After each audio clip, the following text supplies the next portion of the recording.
Hey, welcome to Think Thursday from the Alcohol Minimalist Podcast. Think Thursday is all about your beautiful, brilliant human brain. We're talking neuroscience. We're talking behavior change. We are talking about your mindset. Are you ready to get started? Let's go. Well, hello and welcome to Think Thursday from the Alcohol Minimalist. I'm your host, Molly Watts, and here on Think Thursday, we talk all about your beautiful, brilliant human brain. The reason that I started Think Thursday specifically is because when I started to work on my relationship with alcohol, which is why I started any of this really in terms of learning about the brain, is because I was really fascinated by neuroscience and really understanding and unlocking the power of my brain and realizing how much I didn't know about it, even as I was in midlife, and how much power and how much agency my thoughts had in creating my experience here in life, the connection between my thoughts and my feelings and the actions and the results that I have in my life. That whole self coaching model really became, and what I call the behavior map result cycle, really became something that I was fascinated by. And your brain is really uh, where it all happens. So much of it, the thoughts and the feelings, are generated really in the brain. So, that's why I started Think Thursday, because I wanted to dive even deeper into neuroscience and brain health and mindset and really understand and deliver those in a dedicated way.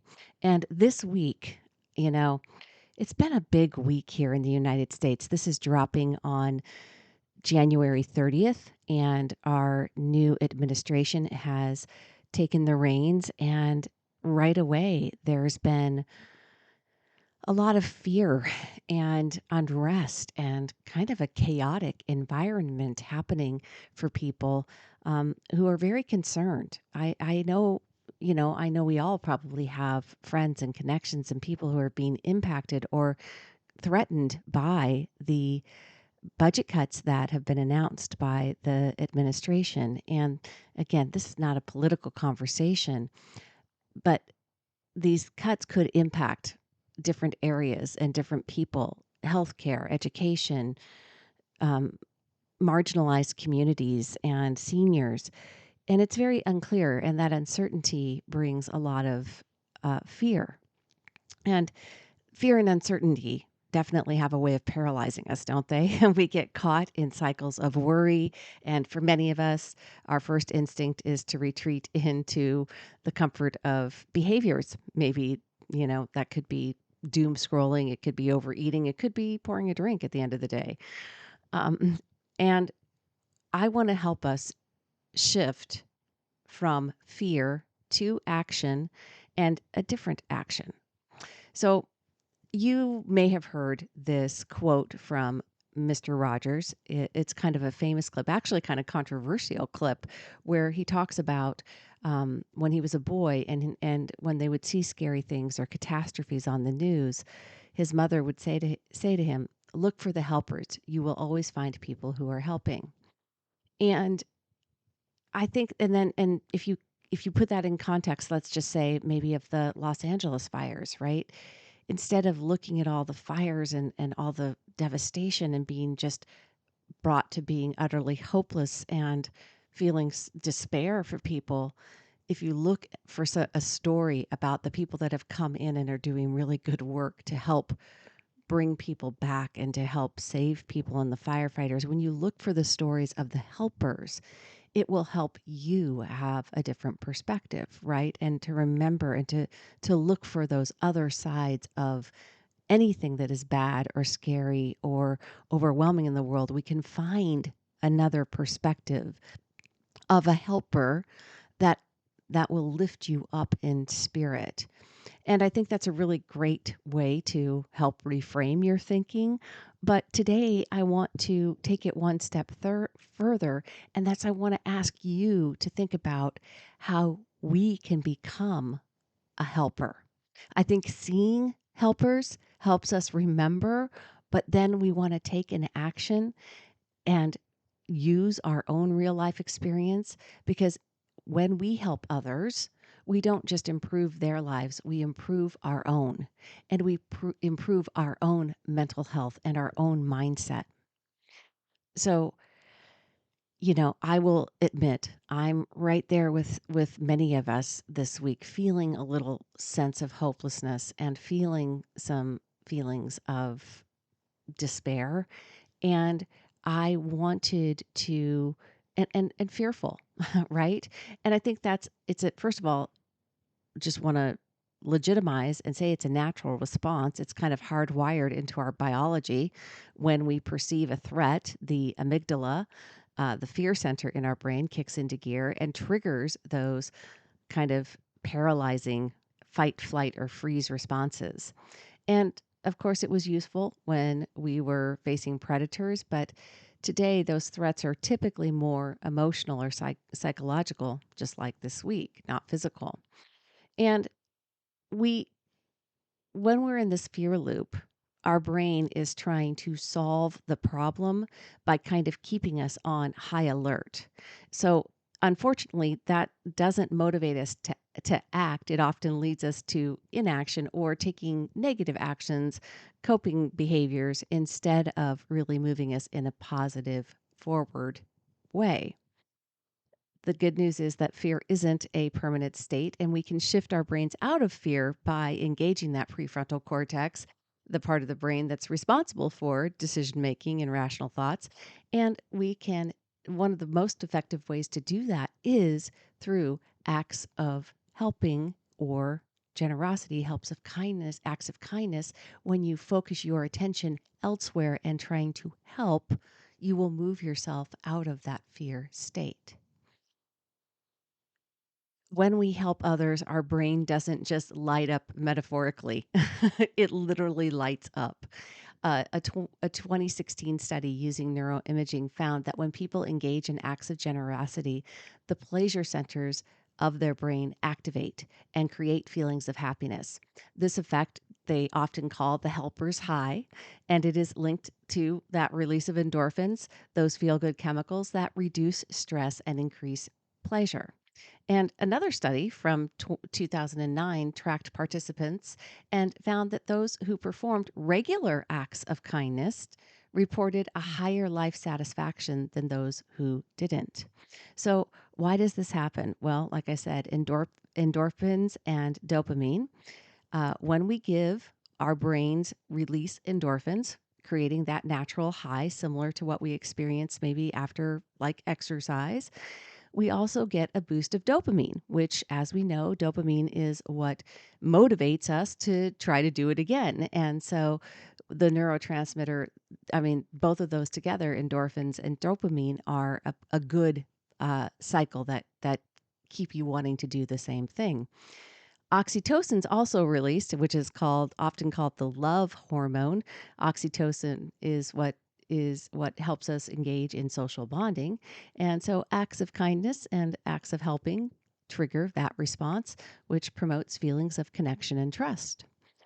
The takeaway here is that helping others isn't just altruistic, it's actually biologically rewarding. It's good for our brains, and it can be way more effective at improving our mood than obviously than anything like even an external thing like taking a drink or eating or anything else. It actually works on a cycle where it can be just like that 2009 study said. When you do this regularly, you can continually get that helper's high and you have a higher life satisfaction. I was thinking about that this week. I was thinking about some of the things that are really concerning to me in terms of just, global issues that seem to be threatened even more so or deprioritized in terms of the current government. And so I would encourage you to do the same. Think about something that is important to you in terms of your, what's just one of some of the biggest issues. For me, I talk about, if you listen to the big podcast, I talk about the weather often here in Oregon. And while I joke about it, I guess, in a lighthearted way, or I bring it up in a lighthearted way at the beginning of the podcast, there are other things that I think about with regards to the weather, and that is global warming, the fires in Los Angeles, this multi-day dry streak that we've been having here in Oregon, and just in general, what's happening in the world as the planet becomes hotter. And you know, for me, I believe global warming is a threat to the world, and it is something that I am concerned about. So, and we have we're deprioritizing that in the government right now. So I want to figure out something here locally, and I haven't figured it out yet, but that's what I want to do, is look for an opportunity and things that I can do just in a very small way here locally to work on um, global warming and solutions for what will happen as the world's climate continues to change. And you don't have to make this a grand gesture to experience the benefits of helping. Here's 5 simple ways that you can make a difference in your community. All right? And again, think about it for yourself. That was, like I said, I've kind of decided that global warming's where I want to focus my attention, but yours can be something else. Whatever it is, start small and make it personal. You can offer to run errands for an elderly neighbor. You can send a heartfelt text to a friend who's struggling. You can leave a positive review for a small local business. Small acts like this add up, and they often have a ripple effect. Number 2, like I said, support local organizations. Volunteer at a food bank or a shelter. Join a community cleanup event. This is something that might go hand in hand with the environment. Of course, donate local supplies to schools or libraries. Many nonprofits are going to be feeling the strain of those budget cuts. So even a few hours, a few dollars can make a big impact. Number 3, advocate and use your voice. Call or email your representatives to express your concerns. Attend local meetings and town halls and express yourself. Activate your voice. Educate yourself and others about the impact of policy changes. Number 4, lead by example.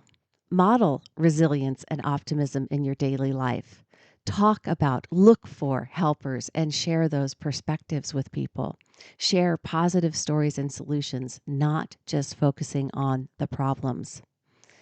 Be a calming presence to those around you. And number 5, practice everyday kindness.